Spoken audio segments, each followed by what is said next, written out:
l'État et les collectivités locales vivent au rythme de calendrier électoral.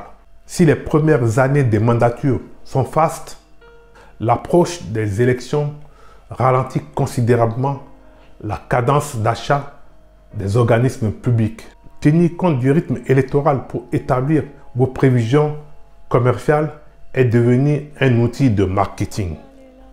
Restez jusqu'à la fin de cette vidéo pour mieux connaître la chronologie de ce calendrier afin de mieux adapter vos prévisions commerciales.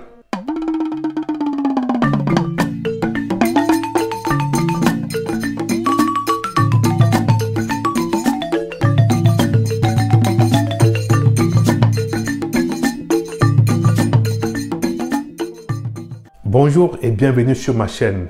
Je m'appelle Simon Alalingbi, je suis fonctionnaire des finances en France. Sur cette chaîne, je défends le patriotisme économique. J'accompagne les artisans, les TPE, les PME de la diaspora et de l'Afrique à gagner les marchés publics. Si vous êtes nouveau sur la chaîne, abonnez-vous, activez la cloche de notification pour vous permettre d'être averti automatiquement dès la publication de nos vidéos business. Après les élections, le délai de désignation d'un nouvel exécutif et de la commission d'appel d'offres peut encore bloquer pour plusieurs mois toute décision d'achat. Les dépenses d'équipement se réalisent et s'affichent au budget à partir de la deuxième année. Il faut donc appréhender ce cycle budgétaire annuel et son lent cadencement. Entre février et avril, il s'agit de vendre les idées de la période de répartition des enveloppes budgétaires de l'année N en cours et la préparation de l'année N+1. Entre mai et juillet, il faut se mobiliser pour répondre aux consultations. Entre juillet et septembre, il peut être habile d'être présent et essayer de répondre à quelques appels d'offres qui restent et profiter de la période estivale pour essayer de placer quelques repas commerciaux pour préparer la rentrée. Entre octobre et novembre, c'est le moment d'obtenir quelques engagements et d'en profiter pour vendre quelques bons de commande et aider les administrations à solder leur budget annuel.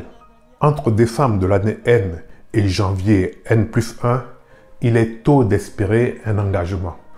Vous pourrez alors alléger votre action commerciale. Pour la majorité des collectivités locales qui votent leur budget juste avant mars. Entre janvier et février, il s'agit de vendre les projets, tandis que les collectivités votent le budget primitif.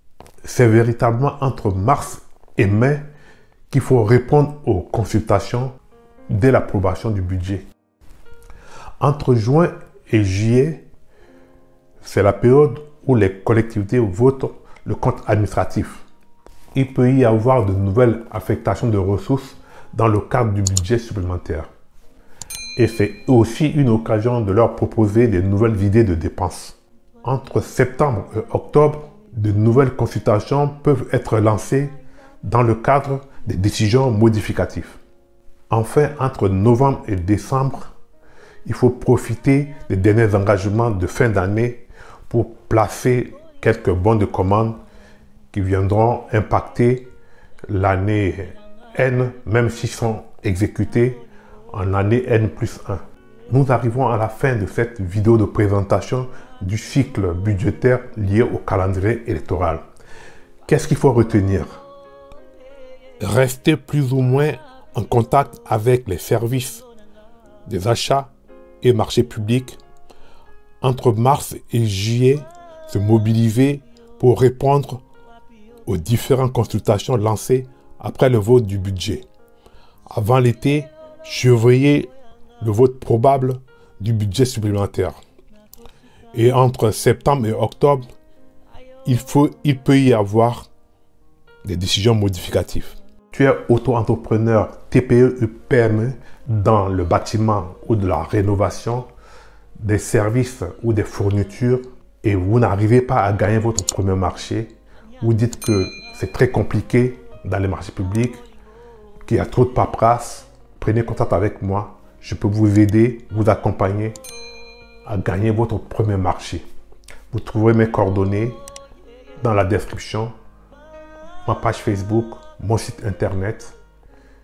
Et à très bientôt et prenez soin de vous.